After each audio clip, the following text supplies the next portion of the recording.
Every child learns differently, so why should education be one size fits all? Welcome to Choosing School, the podcast where families talk about how they've chosen education paths that work best for their kids. I'm your host, Jody Underwood. I started EdUpt to help families explore the range of education options across New Hampshire. In each episode, we bring together real parents with real experiences, sharing what they tried, what worked, and what they wish they'd known earlier. Welcome to Choosing School, where we invite families to talk about their experiences and decisions that led them to alternative education paths for their children. This is our premiere episode, and it centers on homeschooling. We have three guests today, and I'm very excited to introduce them. Katie Myers is a resident of Goffstown, and on her second year of homeschooling her two daughters, aged 10 and 12. She's also the founder and current president of Goffstown Homeschool Community, a 501c3 public charity servicing the home education community in the Goffstown area. Christy is a stay-at-home mother of four, three of whom are school-aged, 6, 9, and 10. She also runs a personal learning group with three children of friends. Her home education style is eclectic, using a variety of resources that she often tweaks to her needs. Christy focuses on strong literacy and numeracy, as well as a love of learning during the younger years. And as her children get older, she strives to support them in taking ownership of their education. Mari is the mother of 14-year-old Archer. Archer's education has included democratic schooling, world schooling, Montessori, and several years of interest-based homeschooling combined with classes at a learning center. Now a freshman at a small private Catholic high school, he has transitioned smoothly, earning strong grades, making friends, and playing hockey. So welcome, everybody, and thank you for joining us. Thanks for having us. Thanks for having us on. Sure. So I want all of you to address what made you decide to homeschool. What challenges were you facing, particular issues you wanted to overcome, and so on? So mine was I first off want to say, I was hardcore public school, rah cheerleader, almost my whole life. Even though I didn't have a super good experience in the public schools growing up, I just felt like I was almost really programmed that that's the way of life. That's what you do. That's normal, right? My aunt did homeschool my cousins growing up, but that was the only person in my entire world that I knew that homeschooled. So I never really, I didn't set out to homeschool. It wasn't something I thought about. But my story, my short story is I worked in Goffstown's middle school for 3 years. And my kids were having issues. My oldest daughter had issues at the public middle school, without getting into details, but bullying, a lot of bullying, mean girl bully stuff. My youngest daughter was in Goffstown's elementary school. She was having panic attacks. She was having issues at drop off, major issues at pickup, and she was fine at home. So after watching that for a couple of years, and having issues with some teachers and things I won't go into super detail about, I made the decision after my daughter spent 1 year at the public middle school to quit my job and withdraw both my kids that same year. And after I did that, I was like, what am I doing? I have no village. I have no network. I don't really know a lot of homeschool moms. I didn't know you yet, Jody. And I wasn't connected with all the people I'm now connected with. So I grabbed some friends and I said, let's start a group, because I don't want any mom or dad to have to go through what I went through, which is being a crazy person and taking the plunge and just taking a leap of faith. I just knew this environment for myself and my kids needs to be better. That's basically all I know. And so I quit and I'm homeschooling, and I have learned so much in 2 years. It's just wow. But I wanted to kind of build that community and build that bridge, Jody, which is exactly what your mission is. So that families like me, when you're going through that, it's okay, there is a village. There's people with the hands out. that they're going to grab your hand. They're going to help you and your kids. There's resources, there's people, there's experts, there's all kinds of information. And so that started my journey with my two kids. Mari, do you want to go next? Yeah, for us, it was kind of a easy transition. We had already known from the beginning that we wanted to look at alternative education. So when he was 4 and 5, we were traveling a lot.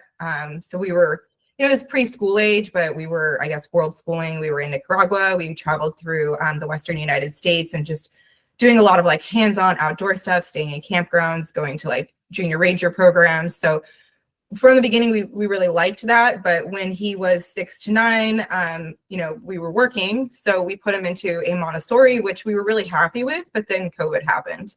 Mm-hmm. So we were paying private tuition. I had to stop working and be at home with him anyways. And so, seeing what they were doing over Zoom, and I'm like, we can do this way better, at home. So we stopped doing that. And luckily, we were already plugged into a community that made the transition so easy. We started joining Christy's homeschool group out in like the Upper Valley area. You guys consider that the Upper Valley, right? Mm-hmm. Yep. Yeah. So that was wonderful. Once a week, doing tons of outdoor activities with that group. And then also once a week, we were going the other direction to the Seacoast and doing activities with them. And then that just like built our connections with more and more families so that by the time, school was kind of back in session after COVID, we were like, we are already set up. This is great.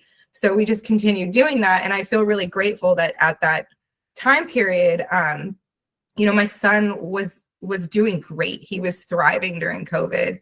Or I don't think that happened to all the families experiencing that. So it is definitely because of that community, what Katie was saying, like once you're plugged into these other families, it really makes the process a lot easier. Mm-hmm. And then, like I said, finding places where he could homeschool, but also like I could take him 2 days a week to, a la carte classes at a learning resource center. So that's been really great. And then finally this past year, he started his freshman year at a high school.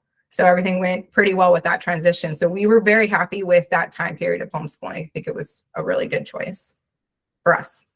And just to ask, did Archer want to go to a high school? Is that why you sent him there? Yeah, I mean, 8th grade was tough. The curriculum was getting to a level where I needed to spend so much time learning it with him to teach it. And we did have a lot of great a la carte classes, like I mentioned, that we could take, but I don't think he was getting challenged enough in a way that I think he needed. Just for our family, I know other people are really successful at doing high school, but I have an only child. He's extremely extroverted and social. And he likes sports. He definitely is the type of kid that would thrive in like a traditional high school environment. So it just made sense. We toured different schools and we found one. There's only 250 kids at the school. It feels like a family. It was such a great, like small school to send him to. We didn't send him into some large public school that, he wasn't ready for. So yeah, it made sense for us. Just seeing how 8th grade was going. I wasn't able to offer him what he needed, but I know other kids with other personalities continuing to learn at home works for them in high school. But he's definitely like, he needs the homecoming dance. He needs the hockey games. Like he needs that experience. So that's been working out. That's great. Christy, what's your story?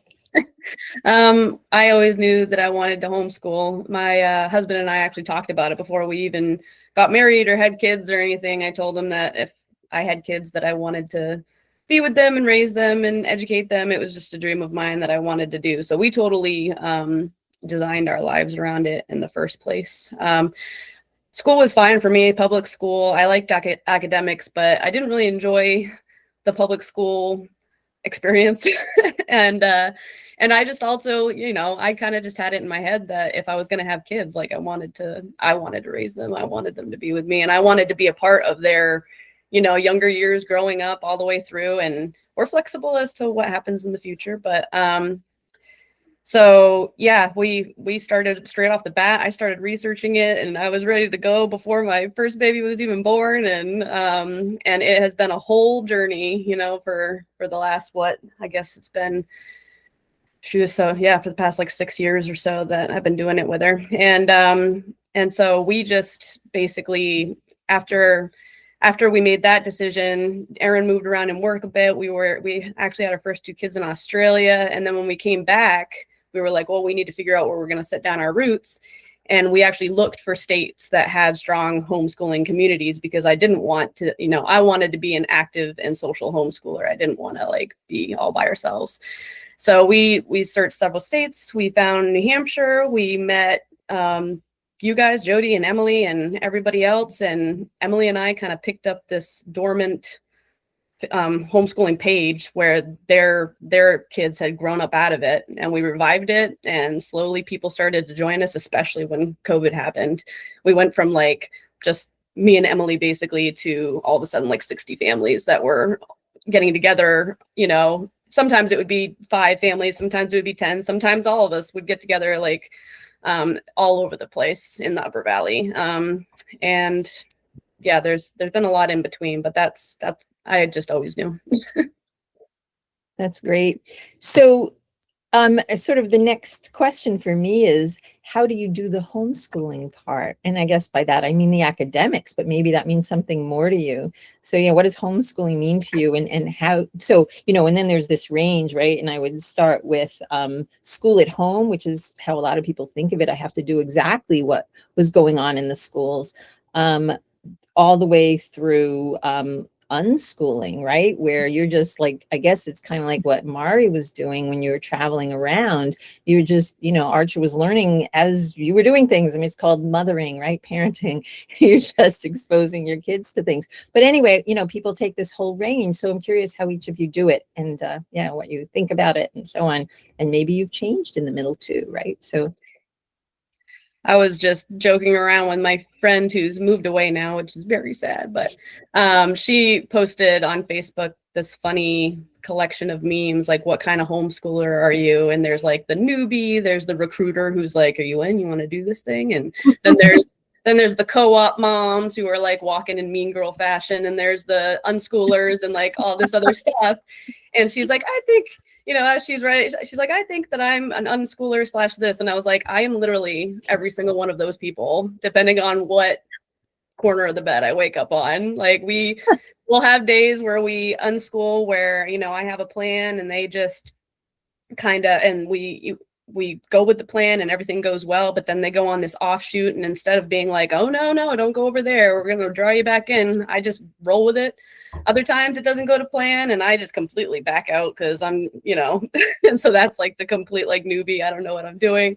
Sometimes I have a great plan, and we do regular teaching, because the other homeschool mom is the teacher, the one that is like sailing the ship, and sometimes I do that, especially when the learning group happens. I'm actually up there. There's a whiteboard. They're all sitting at the table. I'm guiding them through the curriculum.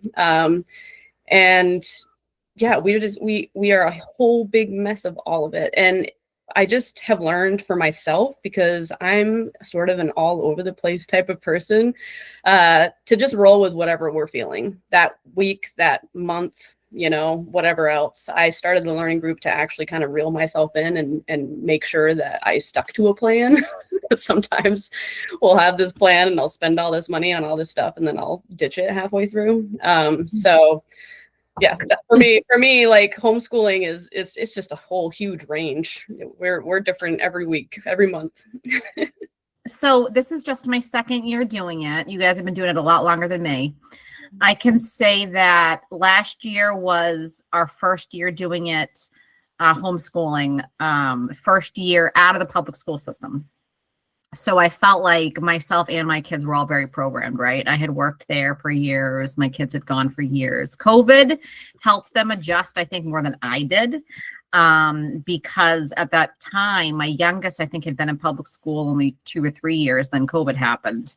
And so the Goffstown schools were closed down for almost 2 years. They opened back up, I think, after 1.5 years, but it was only part-time.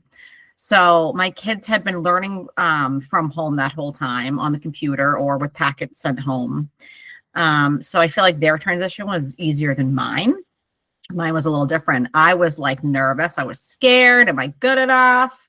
I mean, I'm a woman. I have my master's degree. I am a certified classroom teacher because I'm a para level 2. but I had all the mom doubts. I had all of them. Like, am I smart enough? Am I going to be able to teach them math? What about science? I don't like science. Like, you have all these fears and all these doubts. And I think I just really plugged into God, and I started on this path of Christianity as well during all of this, and just leaned on God to get me through this.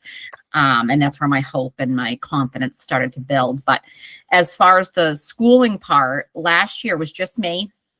We didn't have any extra funding. I had to quit my job to be home with my kids. We did not qualify for the EFA program. So we didn't have any extra funds. So it was just me, and I chose a platform online called Me Academy. And my kids were doing all of their classes, all of their schoolwork on the computer. And let me tell you, like, we did not like it, but I was like too nervous to almost do anything different. So we did a whole year of that. I tested them at the end of the year using the online CAT test. I was able to see where they had gaps, where they were falling behind, where they needed to learn. And so I started to really be more creative last summer. We do homeschool year round. We do a little lighter in the summer, but we still homeschool year round. And I bought curriculum, and I sat down with my kids, and I started teaching them math, and I started seeing directly like where they had gaps, where their learning gaps were. And so this year we are a whole different ball game, and we are rocking it, and we are rolling. So depending on the day. So on Mondays, my two go with me to the Goffstown co-op in town. There's about 6 families that now belong in that, and we just go for 2 hours. And we do a lot of social activities and hanging out. And we also do writing and reading and a little bit of kind of everything sprinkled in. And then Tuesdays and Thursdays, my girls for this year attend a micro school in Bow, where I send in all my curriculum. They still use my academy for vocab, language arts, and science, but everything else we have workbooks for. So we have workbooks for math and geography and cursive, and we have writing books and stuff like that. And so they go there for those 2 days so I can work from home and get a little break as well. And then they're home with me Wednesdays and Fridays doing the homeschooling. So it's more of an eclectic approach this year. Their little micro school only has 20 students in it. It's K through 12. So it's a mix of all ages. It's like that. It's got that family feel. And, they wear slippers, and they read their books on a beanbag chair. Like, it's very family. There's 2 teachers there, 20 kids. Like, it's just, my girls love that. And so we have a different eclectic approach this year. It's better, I think, than last year. Last year was stressful and tough, I think, on all of us, and everything was on me. And that wasn't working out. So I'm glad that we kind of pivoted halfway through. And I will say we actually switched our math curriculum 3 months ago. So I'm like, this isn't working. I don't care that we've done it for 3 months. You're both unhappy. I'm unhappy. Here's the new curriculum. Like, I'm now not afraid to like switch after a month or 2 if it's not working out. So I've learned to be a lot more flexible, I think, with that. And my kids have too, because they were very like, we can't know. Like, I gotta finish this book. I'm like, toss it. We're doing a new book. And now they're happier. So your micro school, is it just like you send in your curriculum, all the kids go there, and then the 2 people just support them in their curriculum, and everybody's got their individual stuff? Yes. This is what I want to do next year, actually. I So was just telling the families that I work with about it. I'm like, I think this is what I want to do. Everybody will have their own stuff, because it is hard. Like, I've got several different kids, several different age groups, and meeting everybody in their space with the same stuff is difficult. It's really hard. Yeah. Yes. Because they all have different, they're all on different levels. I mean, some of the older ones are, a little bit behind in one thing, but way ahead in another. And the younger one, vice versa, So that's interesting. I'm glad to hear that there's someone doing that and it's working. I love it. It is, I feel like it's the future, because something that I've learned in the past 2 years is moms, and I include myself in this, are very picky when it comes to what curriculum. Some are strong and want secular, some want Jesus, and it's very eclectic the way, because the values, people are, arguing right now about this whole value system, this culture system. And so to be able to provide your child with the curriculum you and your husband or your family picked out that's tailored for your child, and to send them to a safe, almost family-like it's such a cute little building too, the way they set it all up. I'm just in love with it. I feel like so much they're safe and they're happy and they're comfortable. And it's like, and if they need one-on-one help, the one-on-one help is there. There's 2 teachers and there's also a tutor. So my daughter actually, it's so convenient. My daughter gets reading comprehension. She gets tutored while she's there as well. So it's like super convenient.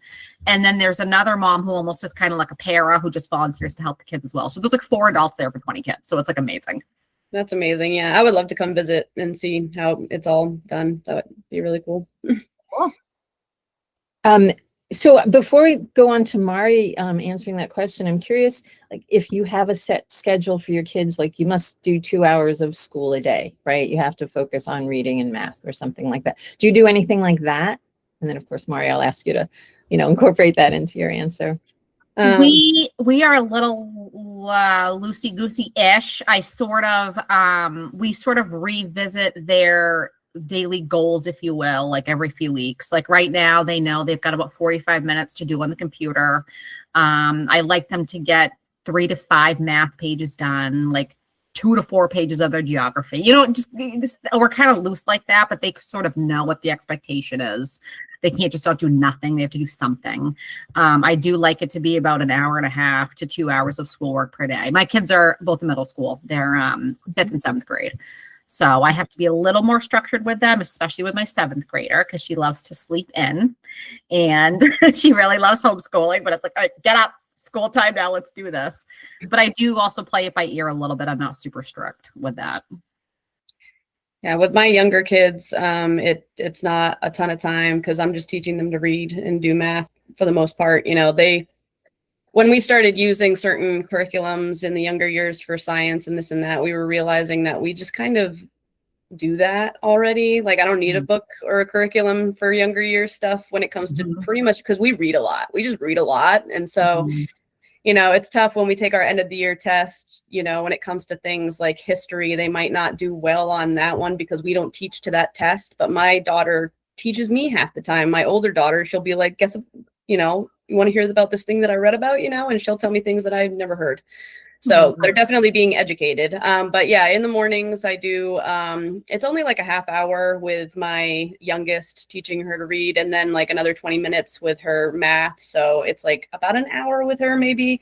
And I just try to get that done in the morning. And then my son, so on the days that we don't have learning group, he actually does his stuff online. We're on Beast Academy for math, and he does some other English stuff on there. And my oldest daughter has actually, most of her schooling is actually now being done by my husband because she's getting older and she's she's really smart, and some of the stuff that she's learning is already beyond me, and he's a lot more educated than I am. So he actually takes care of her in the mornings, and they work for about an hour together. And then she goes, as I said, in the intro that I gave you, we're trying to teach them to take charge of their education more. So we're trying to teach them how to look things up so that when they're a little bit older, like I'm hoping, when Dagny, even as early as next year, she'll be even more independent, we'll give her stuff that she needs to research. We ask her to write papers. Right now, we've implemented her telling us at breakfast what she's learned so that she can tell us about what she's been reading about and researching and everything. She just makes little notes or whatever. And then we all just talk about it, and so it's about 2 hours. And then when the learning group happens, that's a 3-hour thing because I've got what, one younger boy who I'm teaching to read, my young daughter who is reading, and I'm just teaching her more about that, and math separately for those 2. And then I have 3 slightly older kids that are all learning together, and that's another 2-hour thing. So it's about 3 hours for that. And that's our academics. Otherwise, we just, like you said, we do field trips and all kinds of other stuff. And that's just whatever comes up. There's been so many curriculums I spent money on and like gotten a quarter of the way through. And I'm like, nah, I don't want to do this. I think my son, when he was younger, probably would have done well with more routine. I think little kids in general tend to like that. It was hard for me to do that. So we kept it pretty flexible. So some days, like similar to Christy, like we would unschool. Other days, I would find curriculum that matched what we were interested in. So I would use teacher pay teachers a lot. He really liked science. So when he was, 9, when we really started homeschooling, I got, elementary age, more hands-on science activities. So we were doing a lot of experiments, and then whatever we were interested in. Like one time I bought like 8 different types of potatoes from Whole Foods in Hannaford, cooked them all, watched a video on like the cultivation of potatoes, and then did like a potato tasting and like rated that, like stuff. You can just do random stuff like that and make it educational. So things like that in the early days with his education, we did a lot of that, a lot of outdoor activities when he was younger. I focused a lot less on math, science. We did a lot of science, math, and reading. And instead we did a lot of like lessons on first principle thinking. So we very much heavily focused in the beginning on philosophy, psychology, logical fallacies, what is a cognitive bias, to set that foundation up for him to learn how to learn and to think about things in a certain way. Later when he was in junior high, like I was like, all right, well, your penmanship's awful and you need to practice your writing, not just penmanship, but like also just like write an essay. So there's trade-offs when you focus on one thing over the other, but I think overall a focus on that paid off. And so he was able to, when he was getting ready for high school, do a lot more practice, like essay writing and preparation for that. And he caught up pretty fast. So I do think sometimes parents worry that their kid's going to be delayed. And I think that if you give them good foundations, even if they're not at like writing level or math grade level, if you've given them those foundations, it's on how to learn and like think about things critically, it's really, really valuable. So as he got older, we started doing more of those classes a couple days a week. The learning center we would go to, I would teach classes, and he would also take classes. So there was fun classes like Adulting 101, like how do you maintain your car, or like, what are taxes, do a budget for a family. That was taught by another teacher. So I like that he was getting exposed to like another adult teaching him. And then he also had like biology and some math classes in that. So the range was wide because, it was from 9 to 14. So we definitely had to change and adjust as he got older. He did a lot of like online classes, a la carte classes, Khan Academy we would do, but he wasn't someone that did well learning just online. I know some kids can be very self-motivated. He's very social. He can be competitive. So being in a group setting is really helpful. So having the learning center was great for us. So how did your kids learn to read? So yeah, my oldest, she learned to read just from us reading all the time. I did do all about reading with her, but she just blew through it, and she was reading really quick. My second oldest, I tried all about reading with him. It didn't really, he was just too fidgety, and like he wanted to do it, but he like, he'd be looking at me, and I'd be like, no, look at what we're doing. You got to look at this or else you're not going to be able to read it. And so I actually waited with him. He was 7.5, I think, by the time he actually wanted or was ready. He wanted to learn, but was ready to sit down and learn it. Because I'm not about dragging kids through things they're not ready for. It's not going to get you there any faster. You're just going to stress everybody out. So that's how he learned how to read. What did I do with him? I did all about reading and Explode the Code. That worked really well with him. And so now my third oldest, so my second youngest, I did Explode the Code with her, and we're doing Logic of English, and because that's the thing that I got for the learning group. And I really like it. It's nice. It's cool. It's a different sort of approach, but it's working really well. We just read a lot, and she reads a lot, and her siblings read to her, and just reading really like is a lot of it. But we have used a little bit of curriculum, the Explode the Codes, all about reading here and there. I really like the readers from All About Reading. They all read those. I ditch the rest of it. Mine are easy because mine both went to I had them in part-time private preschool, and I was working part-time, and then they both did.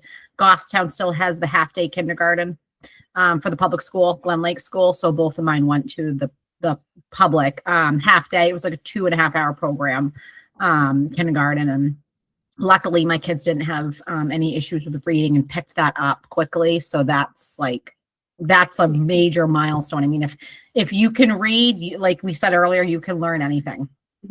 My son, when we were traveling a lot, I mean, I was reading to him all the time. He knew his ABCs. I was exposing him to reading, but he just wasn't interested. He wanted to play. He was a little bit of a wild man. We were at a lot of campgrounds. He was outside a lot. But by the time he was 6 and we put him into the Montessori school in New Hampshire, he was way behind on reading.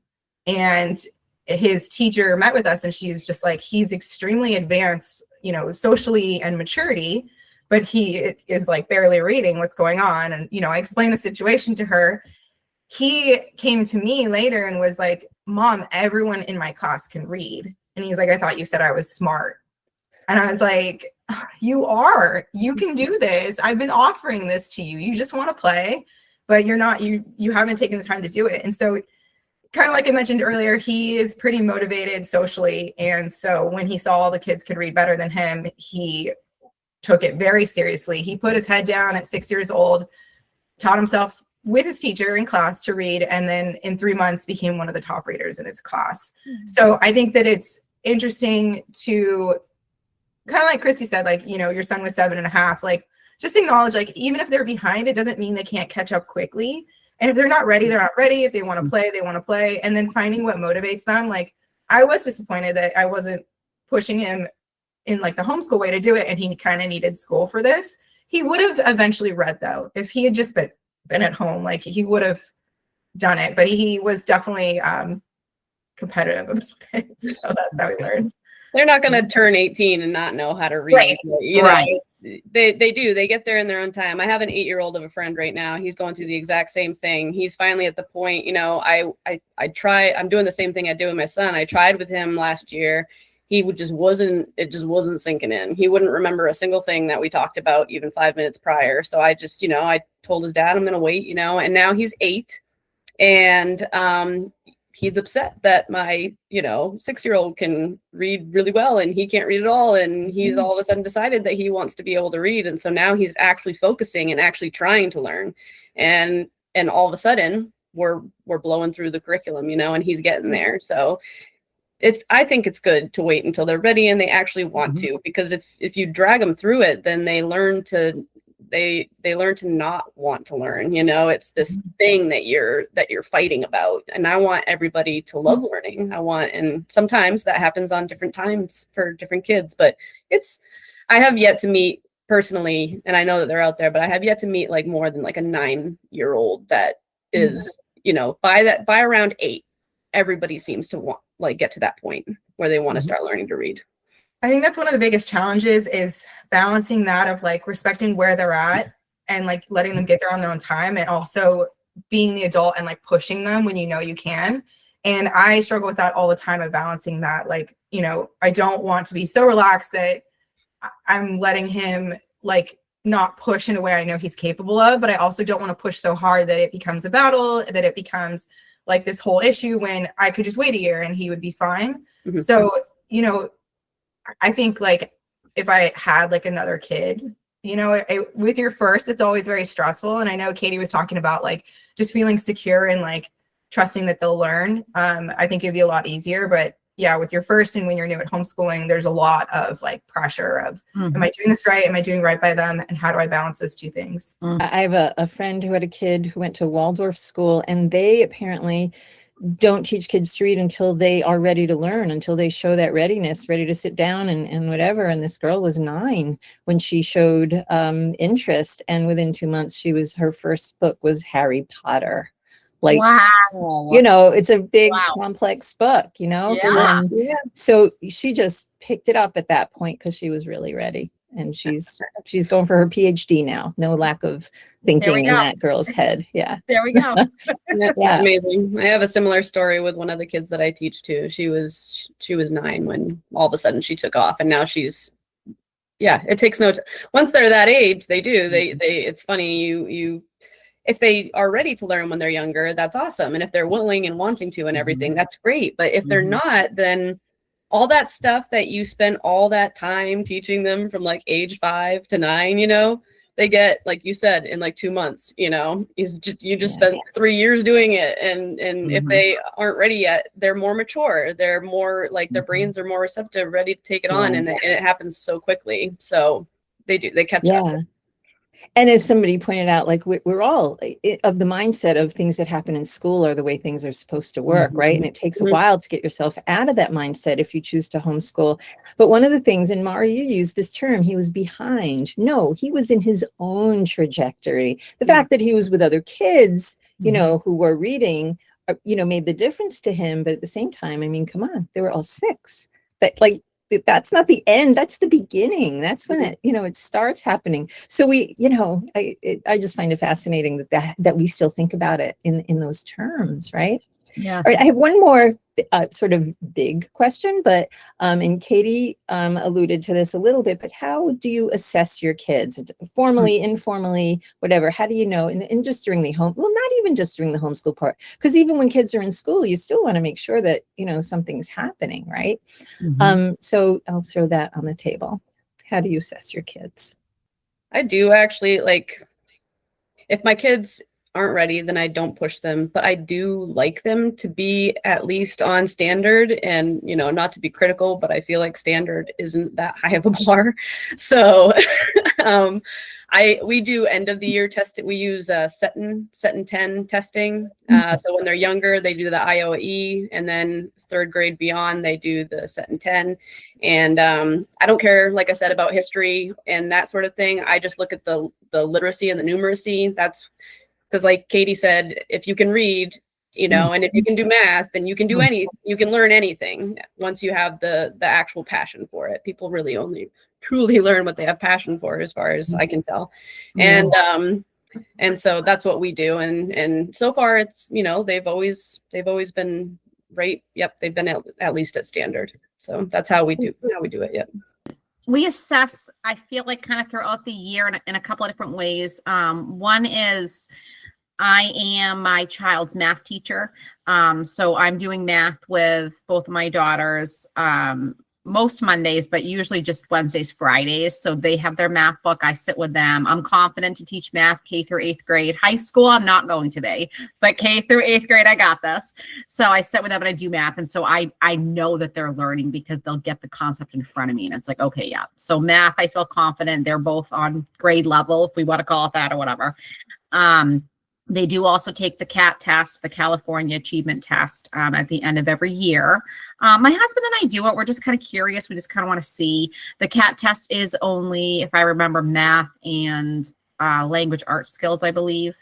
And so we are kind of relaxed with some of the other subjects that my kids do the Me Academy, as I mentioned. And there's testing in there. There's testing and there's practice. And I set, as a parent, you can set their grades on there.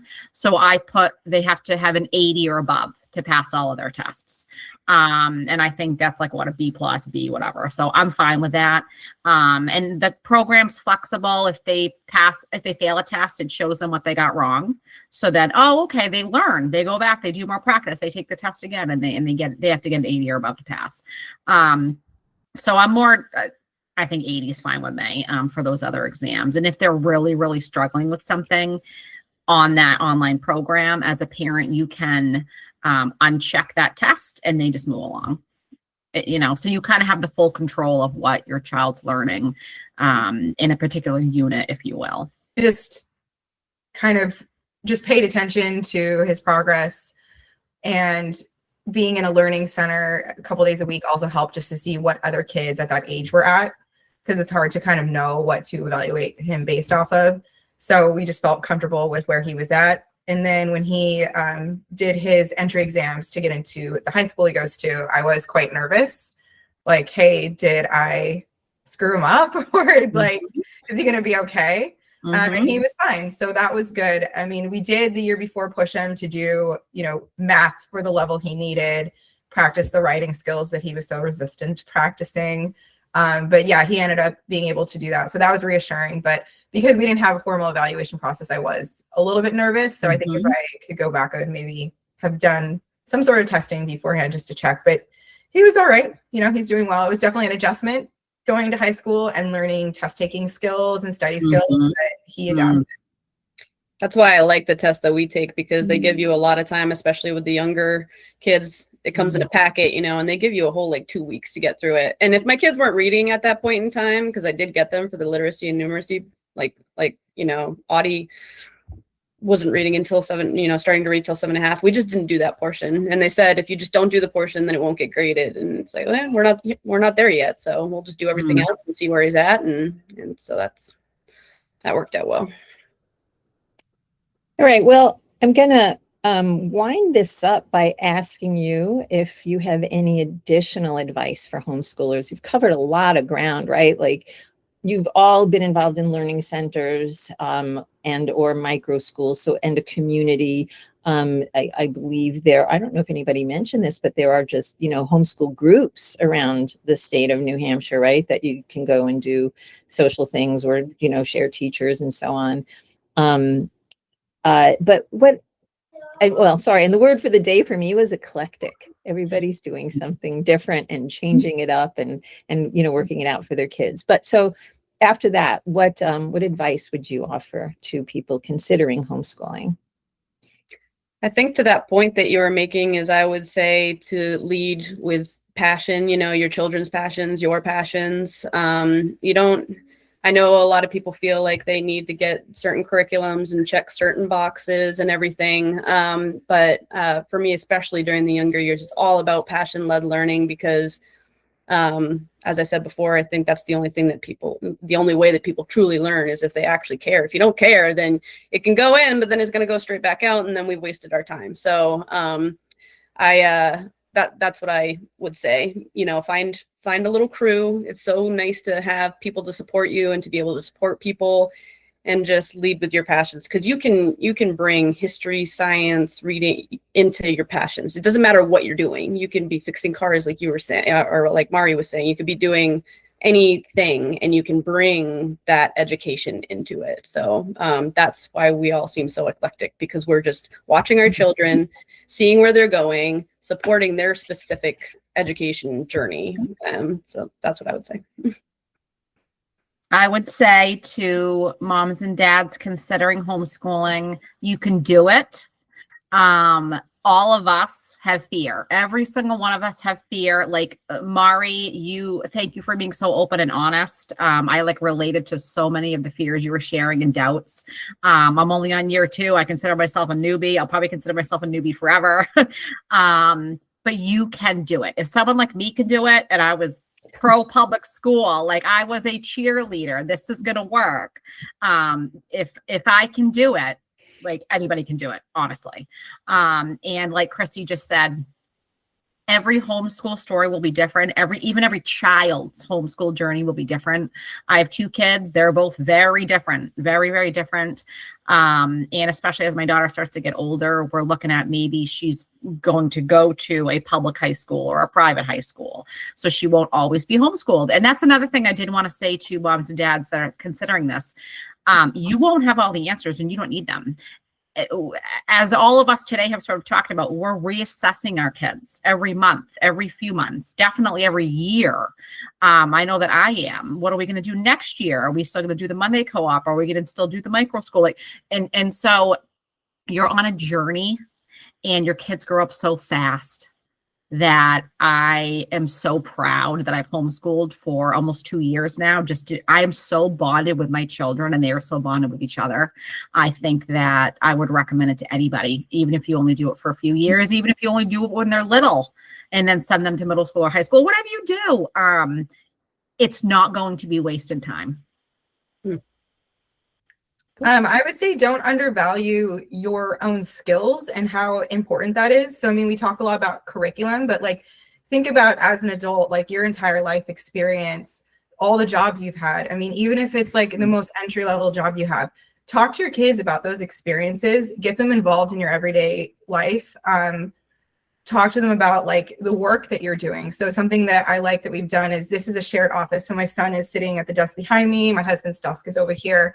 My son has learned so much about what I do for work just by hearing my conversations with clients. My husband will be working on construction drawings next to him. He can watch that happen and watch how he builds an estimate for a job. So getting them involved in like what you're doing, even if it's, you know, working around your own home of like just your chores and your tasks to keep the household running. Don't undervalue what you're doing to just for your life, because that is an important skill that they can have. And I think it's, you know, a lot more than you realize just having the experience you've had in your own life.